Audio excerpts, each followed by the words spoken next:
let yourself get some support. So to introduce myself a little bit more, Yavapai Guidance Clinic has had a senior peer program for nearly 30 years. And I took over as manager about 4.5 years ago. My background is as a clinical social worker, a lot of work in different agencies as a psychotherapist. And I also have a background in prevention, particularly substance abuse prevention, and more recently in suicide prevention. So that's the experience I bring to you. And it is a big subject to cover, but why don't we start with the next slide? Can you hear me, Autumn? Yes, I can. Can you hear me? Yes. Oh, okay. So also, by the way, if you want to put in chat a question or a comment, a contribution, a thought, feel free to do that. And Autumn will keep track of that, and she'll read out the questions, and we'll spend a little time. I'd rather we have interaction than I cover all of this word by word, and Autumn will make available the presentation to anybody who would like it after. So we always need to start with some statistics to understand the scope of the problem, excuse me. Suicide rates have increased by more than 40% in the US since 1999. And while Arizona doesn't have the highest suicide rate, there are different counties in Arizona that have an exceptionally high rate, even as much as 3 times the US national average.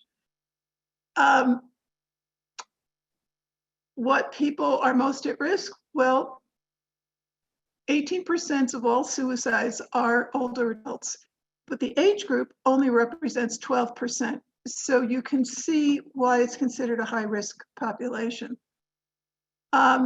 You know, other high-risk populations are Native Americans, veterans, LGBTQ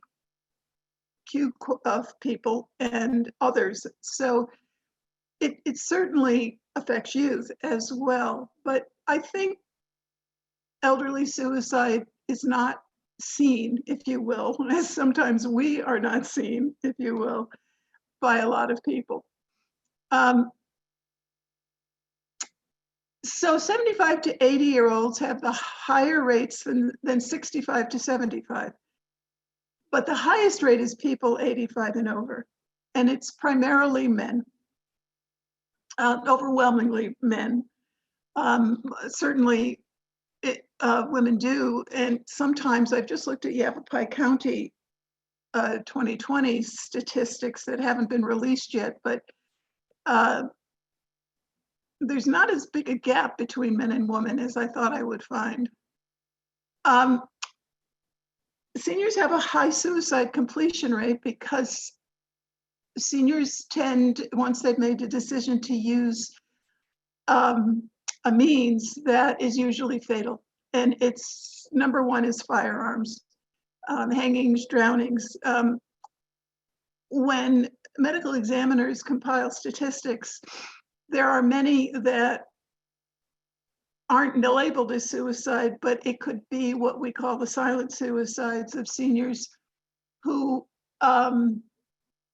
stop eating or stop hydrating or stop needed medication or a variety of other things that can't be attributed fully to suicide. But the suspicion is that probably there's 40% more of these statistics that are suicides, accounting for some of those. Okay, next.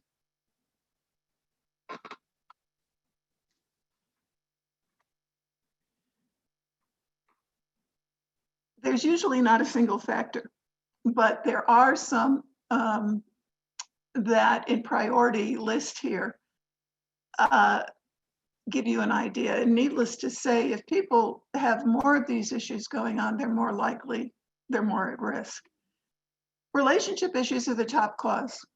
Loss through divorce or breaking up has a special kind of loss and grieving process. There's loss of all the time shared, there's loss of shared friends, property, and a changing sense of identity. And that can be quite difficult, particularly if you've been together for a long time. Okay. Experience a life crisis within the last 2 weeks or facing a future event in the same time frame. And when you're working with people, this is an important thing to keep in mind, particularly if they have health problems or other things that could couple with this. And for older adults, frequently the loss of a spouse is number one. It typically leads to more isolation and loneliness, and therefore a risk for depression and suicide. But it is also, I found, for example, and I imagine this is true in other places in Arizona, Prescott's a retirement destination. And we've run into people who've come into our program who moved recently, didn't really have friends, and then lost a spouse before they had a chance to make connections. And that kind of isolation, particularly for men, is particularly difficult. Substance use and abuse is a critical thing to be aware of. And for people who are dependent, often they're hiding it and minimizing it. But even for people who are not dependent, for example, if someone is on an opioid-based medication and they drink, that can be potentially fatal, whether it's intended or not, although that is a favored form of suicide for women. 1 in 3 suicides probably involve some kind of substance abuse. I've been working on a grant about substance abuse in seniors, and misuse of prescription medication and binge drinking is on the rise, and particularly, obviously, due to COVID. I think the one industry that is making money hand over fist is the alcohol industry. And we're getting more and more evidence of that affecting people. One of the other reasons why of substance use or overuse is that it tends to limit the inhibitions that might keep a person from committing suicide. For example, worries about how it'll hurt the family. Alcohol is a depressant drug, and if someone is, using it regularly, and they're already depressed, it can be very serious. Okay. Needless to say, physical health issues. In this one study I've cited here, they identified 17 health conditions for higher suicide, but 3 had the risk twofold. And one was traumatic brain injury, which makes me think of veterans in particular, but certainly not alone. Brain injury, sleep disorders, and HIV/AIDS are the health problems. And in particular, they noted Parkinson's disease, that 1 out of 3 individuals, which is significant, have active suicidal or death ideations. I've dealt with a couple of our volunteers and our participants who have been diagnosed with Parkinson, and to a person, they went through a grieving process. They became depressed for a period of time. Loss of a limb, other kinds of surgeries that limit ability to be mobile that you used to have, all of those lead to social isolation. Okay.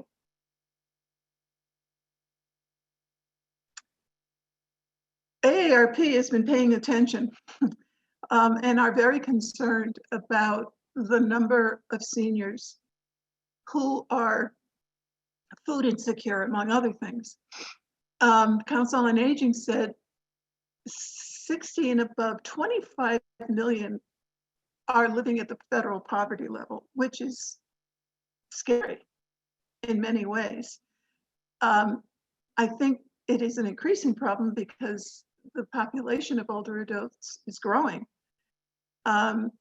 the Arizona Department of Aging estimated by 2025, there will be as many older adults in Arizona as there are 15-year-olds.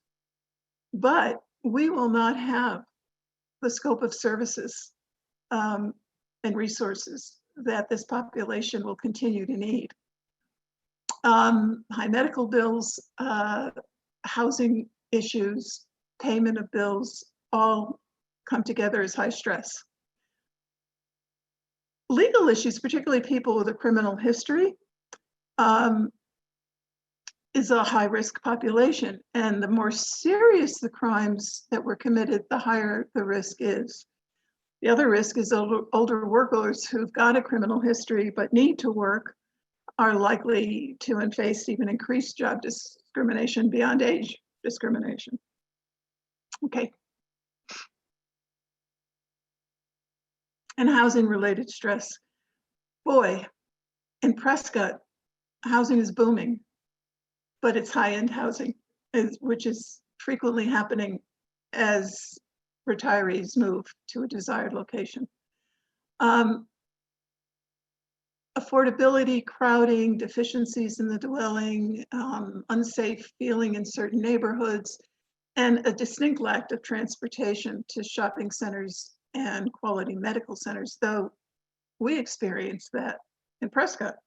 There's finally trying to institute more of a Prescott-only bus route, but normally it'd been a single bus or several times a day that went from Chino Valley, Prescott Valley, and Prescott and back. But internally, people who don't drive, don't have someone to drive them, are taking cabs. And if they can't afford that, they don't keep their appointments.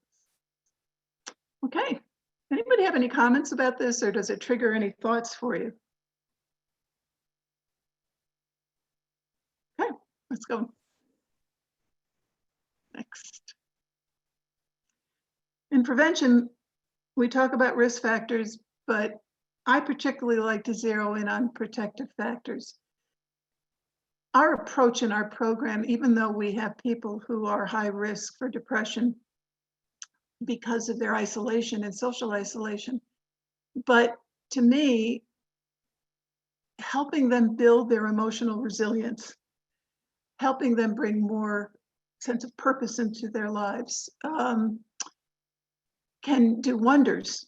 And oftentimes it's having connection with other people that's the most significant. And you know, it turns out that any connections, even if you're able to go for a walk in the park or at the plaza or go to a museum or be around people or people who deliver Meals on Wheels or other services, may not be personally meaningful relationships, but they all count. And of course, meaningful relationships with family and friends, those are the people we trust and talk to. Pet companions, you've probably already heard, have a high protective factor. Here's the one we always see: exercise, good sleep habits, and nutrition. That's protective for almost everything. And I don't know about you folks, but during this time of working at home, I'm having a hard time doing these things.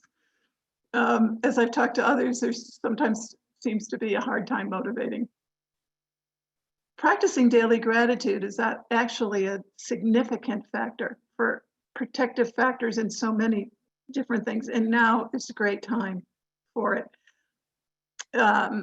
Science talks about, research talks about writing 3 things down a day that you're grateful for, and that the writing of them and doing it daily helps develop a habit, which ultimately adds to emotional resilience. Curiosity and a desire to learn keeps us alive, even if we're not as mobile as we used to be. And we're really looking at a way to get some kind of tablet to some of our participants that have no computer, and possibly, you know, some way for them to access the internet, because it is a great way to, if you can't go to the library or you don't get rides, is to really indulge your curiosity and to learn. And certainly all these wonderful things that are coming up that are on the internet, many older adults aren't accessing. And there are other groups that are really looking at this. You know, out of the senior program at the University of Arizona, at one program they're looking at and have started buying tablets for their volunteers to use with their participants that they serve. A sense of humor and a positive attitude, we may not be born with that. In fact, the brain tends to go to more negative thoughts more easily, interestingly enough, although many of us may have known someone that just seems to have been born positive, and or they've grown up in an environment where that is modeled. I was not born positive, and I'll tell you, that has put me higher risk for depression, and that is something I work on all the time, because my go-to place is the negative. And I've made a lot of progress with that, but certain situations like the one we're in now can be a challenge. Okay. Warning signs, increased loss of independence, social isolation, particularly recent grieving, someone giving away their valuable possessions that they really like to own, but they're no longer important to them. Older adults tend to downsize, and this is something different. Certainly a diagnosis of a serious mental connection. If somebody has lost interest in things they used to enjoy, they struggle with any kind of change. Older adults tend to manifest irritability more than sadness, although that's there too. Increased use of alcohol, potential misuse of their medications or using them in combination, and expressions of hopelessness and lack of self-worth. One of the things that we see that happens with isolation, social isolation, and aging by itself is when people lose a sense of identity by what they felt they were good at and brought worth into the world. It's very easy to lose that when you're not connected anymore, when you don't have people asking you your opinion, letting you know that they value you in some way. We've got some of our participants who are homebound, and we've got them involved in writing letters to active military because it gives them a sense of purpose. There are programs that match older adults with school children who are having difficulty with reading and writing, and they get involved in a pen pal situation, and it really is good for both. So looking for those kinds of things can really reduce risk. I can tell you that the feeling of hopelessness and desperation in suicide thinking is very difficult for people to understand the scope of that if they've not experienced it. It is a sense that things will never get better. It's always going to be like this. And a sense that nobody really needs me around anyway. And also the comment that people with illness and who require caretaking make is, you know, I'm just such a burden to everybody. Connection with people and positive people and people who let you know they care can be critical in all of this. Okay.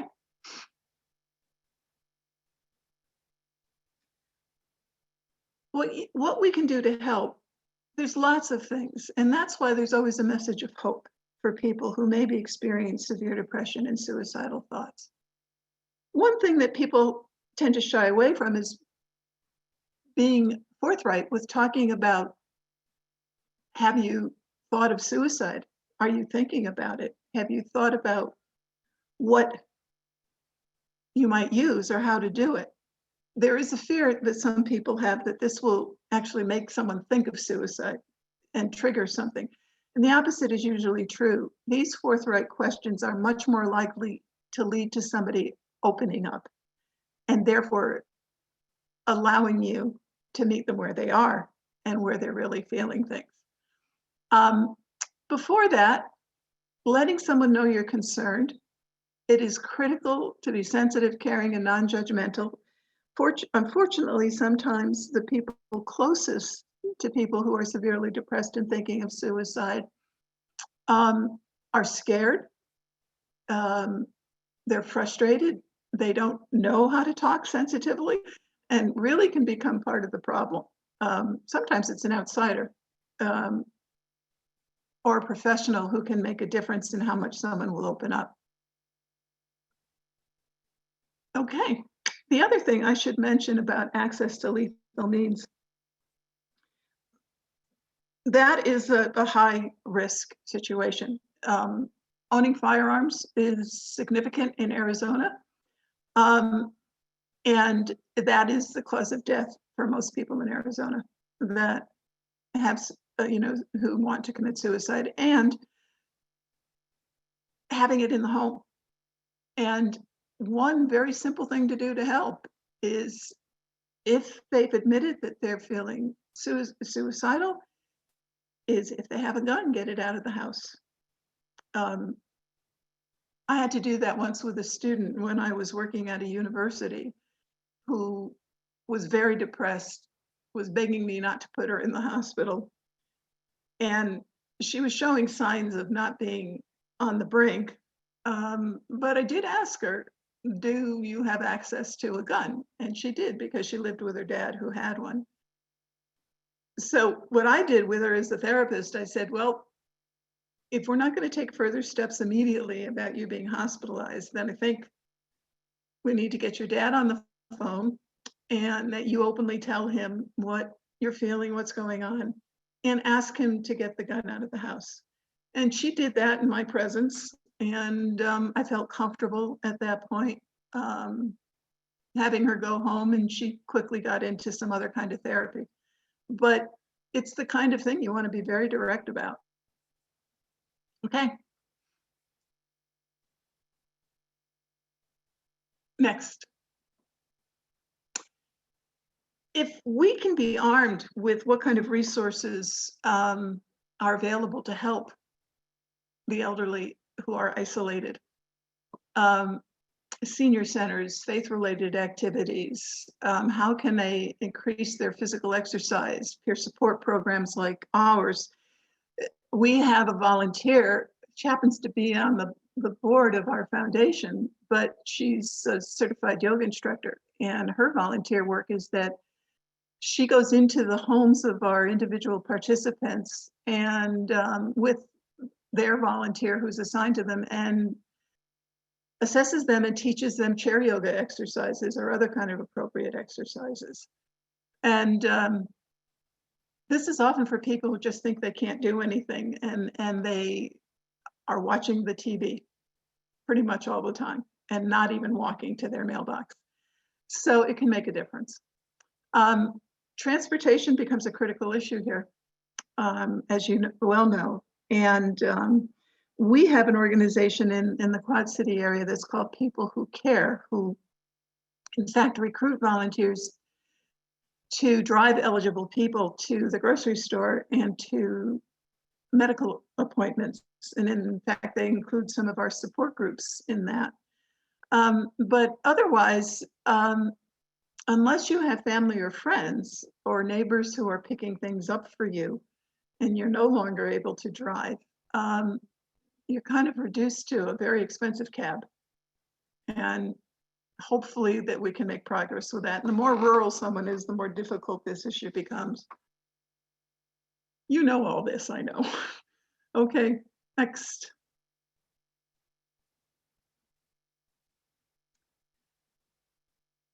One of the more effective prevention strategies that's been shown is that when emergency room doctors' offices, other healthcare people provide screening for depression and suicide. I noticed that my healthcare person started that 2 years ago, and does it at my annual visit. And I'm happy to see that. Believe it or not, one program that seems to be effective is working with firearms retailers to have suicide prevention resources available in their stores. I am, for one, a big believer in, screening people before they buy arms if they have significant mental health issues. Suicide being a significant mental health issue, because it just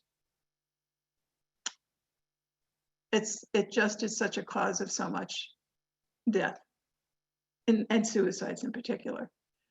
Alcohol and drug abuse prevention education, certainly screening for that at healthcare emergency rooms.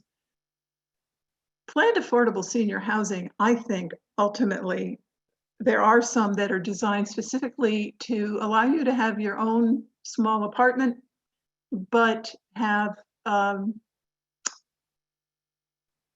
opportunities to socialize within your own community. And I'm not just talking about senior living and some of which are very expensive, but actually designing within communities this kind of housing that allows you to walk to pick up some groceries, that allows you an opportunity to have a community dinner, and also expands the options for neighbors who can be helpful to one another. And then accessible transportation. Next. So they have found some things that are effective, and these might be a little surprising, but firearm safety, constructing barriers at jumping sites, for example, the Golden Gate Bridge has been a popular one. And there's a young man who's very active in suicide prevention, speaks a lot around the country, and he is a suicide survivor of a jump off the Golden Gate Bridge, which is rare that someone survives. And he alone has been instrumental in getting them to put up some barriers. In so many cases, if we can just get someone to think or get connected to someone, putting a barrier in their way can make the difference. Detoxify natural gas, changing the use of catalytic converters, reducing carbon monoxide poisoning risks in cars, restrictions on pesticides, which unfortunately they, as a poison and other poisons, are used in suicide. And really taking a look at prescriptions. Certainly with changes in Arizona on opioid prescriptions, I had surgery a fair number of times in my life, but more recently in Arizona, my take-home pain medication was for 5 days, and that is required now. That is the limit, and I think it's a good thing because opioid-based can be highly addictive. Antidepressants, some of them are more toxic for people. I don't know if you're aware that genetic testing can be done to determine how somebody metabolizes antidepressants. It is frequently true with antidepressants that you may have to try more than one. It may take 3 weeks or more. There may be initial side effects. On the other hand, the most significant prevention for serious depression and possibly suicide is the combination of antidepressant medication and talk therapy. The two together, and it's usually cognitive behavioral therapy that's considered the best. And even those bubble packs, if you can't grab a handful and pour it out of the bottle or the container of medication and drink it down, but you have to punch each one out of a bubble, can delay, and it can make someone stop and think. Does any of those surprise you as a prevention approach? Are you aware of any of this happening in your community? Hi, I'm Autumn. I was just going to share, I was struck with the bubble pack actually, and just thinking how even just a few extra moments can make that difference. Mhm. It can. And, you know, these are the things that come before someone is so highly depressed in certain ways. But certainly these are specifically around means of committing suicide. But, you know, other things, certainly reaching out with education, you know, screening people for depression, which is the, you know, the number one mental illness associated with suicide, but others are, you know, I found a conflict in the research, which was interesting to me. The CDC challenged the notion that has been written elsewhere that 75% of suicides are people who've been diagnosed with some kind of mental illness. And the CDC's research has said they don't see that. They, in fact, see 80% who don't have mental illness. And that's an interesting thing to me because if we're assuming that only mental illness and obvious signs can lead to suicide, we're making a mistake. Because, you know, I've had discussions recently with colleagues about, you know, a choice to die safely. And whatever, everyone has opinions about that. But when you think about someone who is terminal or is in serious chronic pain from a health condition, they're older or alone, seems to me that would beat suicide as an option. But I know that it's controversial and it certainly needs to be well structured. Okay, next. Oh, look at my typo there. So I want to tell you a little bit about our program because the number one prevention that SAMHSA has reviewed the literature and said is the most effective with older adults is decreasing social isolation. And that is what this program was designed to do. We seek to raise the emotional and physical wellness, age 60 and above. They are not charged. We are driven by volunteers. We provide community education such as this to enhance awareness of issues impacting seniors. We provide referral services to community resource. You know, we might get occasional calls from California because their loved one has moved to Arizona and they are worried about them.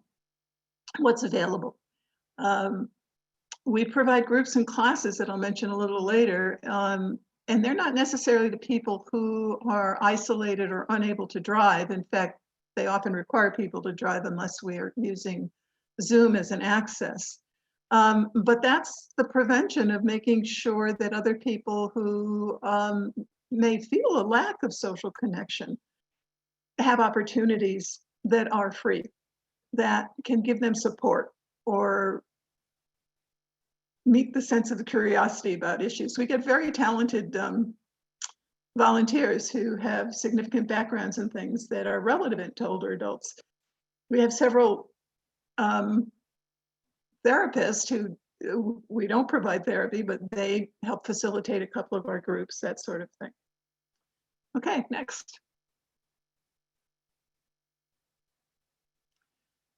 So we were up to 70 volunteers, and they were seeing about 59 people one-to-one, and we had 7 to 8 groups and classes running. And that took us a few years to build up, and now we've got about, most of our volunteers of that number, a good half of them have chosen to be inactive. Some have been more than willing to take on extra people because they're not visiting in the homes, but we get people who just want someone to call them and be connected. And our volunteers have stepped up. But we still get people who are lonely. But that has gone down as well because of the concern about face-to-face. So we've done what everybody does and you're all doing is adapt as much as we can, but I mentioned earlier, access to internet can be hard. Our volunteers are clearly vetted with, they are interviewed, they have to give us references, HR checks the references, they get background checks and fingerprint cards. We want our participants to know that they're safe when the volunteers go in their home. We then try to match participants with our volunteers who are also age 60 and over. And when we have an excess at times of volunteers who are not matched and new participants, we have the luxury of trying to match them according to interests, backgrounds, that sort of thing. But really, at times, we just have to make a match. What surprises me is we don't have that many that don't work out. Sometimes, you know, the participant, we do a follow-up phone call within 4 weeks and ask how it's going. And if they're not happy, we, you know, explore why. And sometimes our volunteers feel like they can't work with somebody. And, you know, we try to make positive changes in a way that isn't hurtful to anybody when that happens.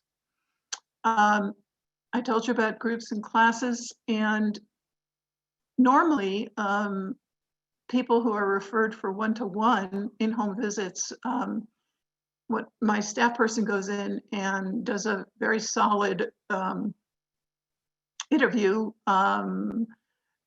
takes a look at the house, makes sure it seems safe for volunteers, gets to know the person as well as they can. We, as a prevention program, we have to be careful about how much medical or other clinical information we get, because our records, unlike the rest of the clinic, are not protected or clinical records, although we maintain confidentiality.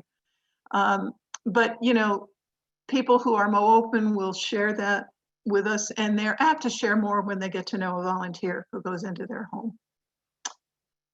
Okay, next. We have 2 staff. We're both 32 hours a week. When we had 70 volunteers, we were hustling. And we were looking at ways to turn some of our volunteers into helping administrate the program, so we could grow. But our program support is largely through donations and grants. And we've got an active you know, foundation and staff that are seeking donations. Happily, the clinic, which is large and is all levels, including a hospital, inpatient, crisis stabilization unit, outpatient, for people with mental illness, but this is the only prevention program. And the clinic, in spite of the challenging budget problems any nonprofit has, they support when there isn't the funds, and have been able to do so. For example, we reimburse our volunteers for any work they do on behalf of the program that they drive, including dropping off their paperwork with us or coming to volunteer meetings, that sort of thing.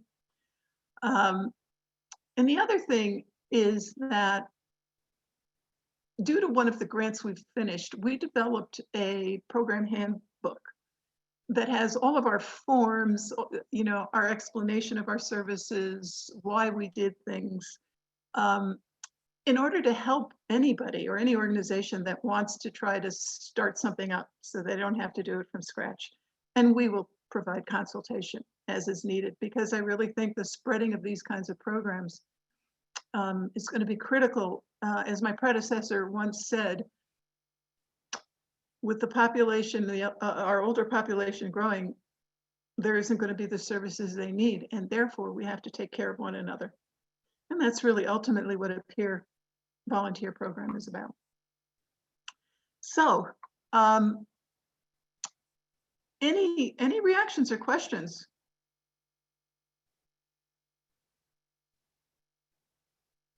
Could you go to the next one? Hi, it's Autumn again. Hi, Autumn. The other Autumn. Yes. I just want to say thank you. This is all so helpful. I work at the Peaks, and we are just starting to have the ability to have volunteers come in, and this is brand new, and so I'm really just getting so much value out of this. And one of the things that I had a question about is, I know isolation is such a symptom of depression, and right now one of the challenges that I'm looking to help with is for some of our residents who just don't want to participate. Like, I'm curious how you get seniors in your program, like almost the recruitment for the seniors to receive that volunteer support. Right. Well, let me backtrack on something that's important. Social isolation, as I'm talking about it, is in fact physical isolation, or no family lives in the area, or, or close friends have died. Social isolation is not necessarily bad for everybody. Some people prefer their alone time. They're energized by their alone time, although we all need a couple of people, we can talk to. But loneliness is a separate issue. And it's that intense sense of loneliness that makes you wonder, why don't my kids call me? I always cared for them. Why is this happening? What's wrong? Or just, you, for example, I've experienced this. Have you ever felt lonely at a party or in a crowd? Loneliness is more of a subjective emotional feeling than social isolation. But the two combined, needless to say, are very apt to lead to some depression.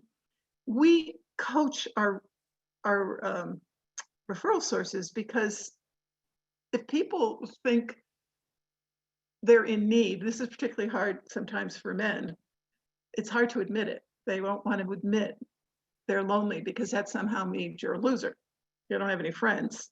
So we have to be careful in how we present this. There are some people who just call us up and say, usually women, I am so alone and I'm so isolated and I heard about you and I really would like someone to visit. And it's quite easy, but in other cases, not as much. We run into family members who call referral people who say, we'll ask them, have you talked to your loved one about it? Are they interested? Oh yeah. And then we call. No, I don't want to do that. And it was sort of like they were getting them off their back. They really weren't interested. And it's like anything else. You can't make somebody go into therapy. You can't make them want to be with people. But I think there are ways to make it easier. It's one of the things I mentioned is system. You have someone new moved in and assign them a buddy, who lives there already, who does an orientation or who invites them to have dinner together. That doesn't, it's just sort of what we do. So this is what we're going to ask you to do when you move in here. And whether that continues or leads to anything else. In one place, Las Fuentes, that I've done a lot of presentations at, they have a group of women who decided among themselves to be responsible for noticing if anybody is not eating with anybody in the dining, who never seem to come out of their room, or who've lost somebody recently, and they just put themselves out there to say hello. Would you like to come to dinner? Would you join our table? And so the people who are living there, and these are mostly people who are independent living, but Las Fuentes has independent and assisted living. And so what a wonderful thing. I mean, your own residents. The thing of it is, volunteering alone gives us longevity. The research has shown that. So being there for other people, and we live in an area where there's so many people like that. So giving them any option to help others is going to get them connected to people. Is that helpful? Anybody else have any ideas I haven't thought of? Okay. Hey, Carol, this is Sandy. I wish I did have some ideas about it, and I definitely have a family member in Prescott who's been suffering with depression for quite a while. And boy, when I looked at those warning signs. You know, I know she's been seeking help, so I just don't recently, just within the last few days. So I've been out of touch with her, but good to just affirm what I already see and know.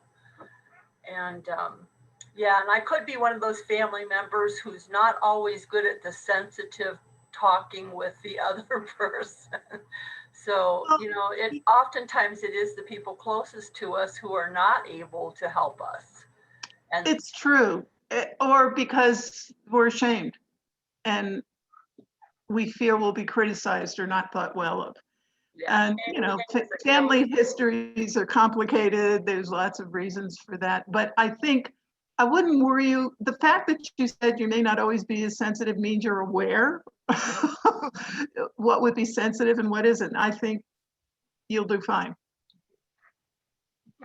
It's having the information that you need about how to approach somebody. You know, remembering their dignity, remembering they're adults, remembering they have to feel in control with their decision making. And coming from a point of, I see you have a problem, rather than, you know, I'm really concerned about you. I see some things that I know, perhaps if this was accurate, that have sometimes I've gone through. And would you like to talk about it? I have a history of chronic depression, and I share that purposefully as a mental health professional because of the stigma that's still attached to it. And, you know, you can get better. And it's one reason why I can talk about the feelings of despair that are different than what normally I would have. So I've gotten a lot better. It's a treatable illness, but unfortunately, the stigma is there for people who think, I don't need to see a counselor. They're all, you know, they're all frauds, or they're all this or that. And men, again, have a much more difficult time accepting that. And I'm generalizing here. But again, ease of access. West Yavapai Guidance Clinic in the last couple of years is going through some really good changes with a new CEO, making much easier access for people. They're expanding their insurance contracts. That normally their largest population has been access and Medicare, but they're bringing in more and more private insurers or a couple, you know, Medicare Advantage plans, that sort of thing, because there's so many people that need help but can't find available therapists. We have trouble referring in especially now in the Quad City area, because they're all booked. The therapists are all booked. So a crisis intervention stabilization unit like we have, those are all things that try to fill in the gaps. So, you know, having a close relationship with your local mental health agencies. And I'm sure if you're doing referral work, you have that, but it's it can be challenging. And, you know, we always get concerned about the degree to which our volunteers are exposed to this. We give them suicide prevention training. We, you know, talk about how to identify depression and substance abuse, but mostly we focus on how to listen, how to help draw somebody out, being respectful, noting what your boundaries are. But, you know, when we talk about the suicide piece, you know, some of the volunteers get a little scared and, you know, well, what if, you know, and, you know, we assure them that usually our pre-interview with our participants would indicate whether there's a level of depression that we're concerned about, and we would have refer them in. Sometimes people, therapists who are working with people, more so depression than serious, other kinds of serious mental illness, once that person has become stabilized, they're outpatient, they'll refer them to us because they know that they're isolated. So we as a prevention program work along with them on that. Was that a too long answer to an easy one? So anyone else? Connie, this is Judy. I was just curious as to who refers to your organization most? Is it mostly family members, or is it professionals like you just mentioned, or doctors' offices? I would say it's mostly professional offices or, professional organizations that serve older adults. Palliative care has been a source of referral, a lot more than I would have anticipated. People self-refer, that's why we're always getting our information out as much as possible. I've got, at the end of this is my contact information and our website. We have a resource manual right on the website for the Quad City area that anybody can go into and see what resources are available.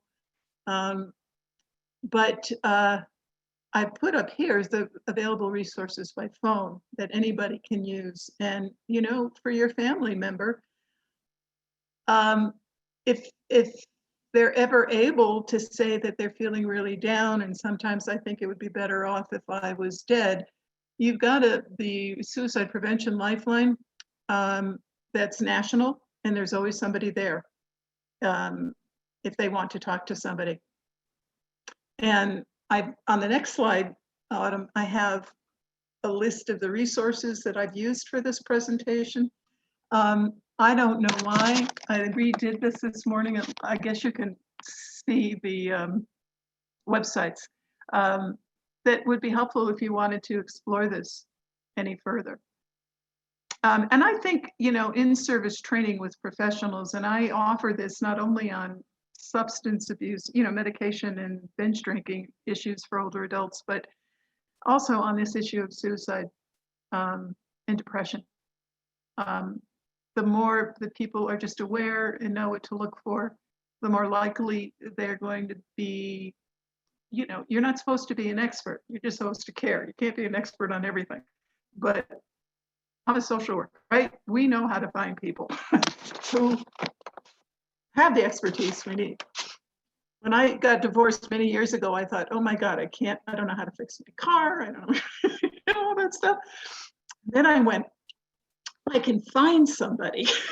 I really can do that. So there's always someone that's willing to help. It's just, I don't know about you folks, but where you are, but are you running into a shortage of referrals for therapists at a time when we need it so badly? We run into a problem, not at our clinic, but in many therapists don't take Medicare. And actually Medicare provides quite good coverage, and it doesn't have the session limits that some private insurance has.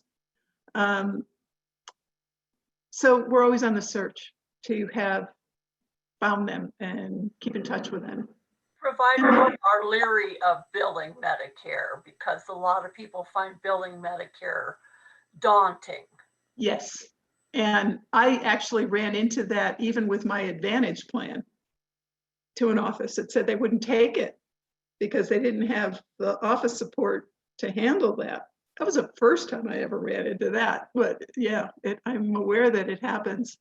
And, those who, however, want to specialize with older adults, and frankly, it's becoming such a large part of the population. I was in private practice. It makes sense to figure out how to, because there's a lot of people, it's a big population. And, they need people who have some specialization. And I know a psychologist and a psychiatrist in the area who specialize in, older adults, and they are sources of referral to us as well. But it's that networking. And I want to say, feel free to use my contact information. I'm still mostly working remotely from home. We're talking about opening up a little bit more. I can't get the vaccine. I've been on lists and lists and waiting. So I may be back in the office. I do go in once in a while, but I'll always get the email working remotely, and I check in to get voicemail as well. And feel to call about anything. I'm happy to talk. Lord knows I need more connection myself. I desperately miss connecting with our volunteers. that has been the joy for me in the program. And it seems like mostly what I do is sit at the computer and talk at the phone, on the phone. And oh boy, I have to take a deep breath each morning and figure out that I'm grateful I have a job, even though it used to be very different. And I imagine a lot of my peers are talking about the same kinds of things. And even though we may have some emotional resilience, it doesn't make it easy. But I see people banding together and helping in ways I hadn't noticed before. And by the way, one good resource is your Humane Society. Our local Humane Society has a senior pet adoption program where seniors can adopt senior dogs who either the person that owned them died, or whatever is going on, and they'll help pay for some of the food. They might help with issues of making sure the dog gets exercise, because of the therapeutic value of having a pet is so high. So look outside of the box in terms of, and it is so much about helping people regain their sense of self-worth. Depression by itself, as a biological based illness, when the chemicals aren't working right in your brain, you're going to have much more intense feelings that you might normally have, and the negative ones will be the ones. And that's why the combination of antidepressant and talk therapy is critical for most people. Well, thank you so much, Connie, for that presentation. Does anyone have any last minute questions? We'll also have this presentation. It's been recorded, so we'll post it on our website. And then also, like I mentioned in the beginning, we do these monthly events every month. And if you would like to donate, it just helps us to keep these going. Well, let me see here. We got some chats. You can email people are the just saying thank you, and yeah. I've got to fix that typo. I'll send it to you again. Yeah, so we can email out the presentation too. Okay. Yeah. Well, Thank you all, by the way.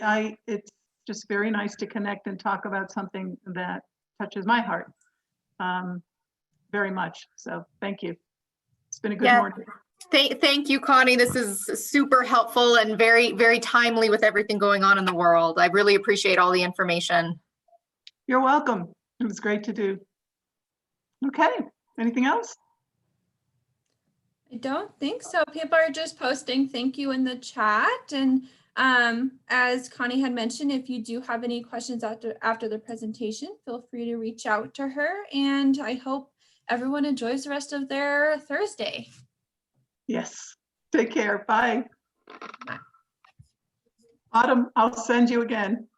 Okay. Thank you. Good. Take care. You too.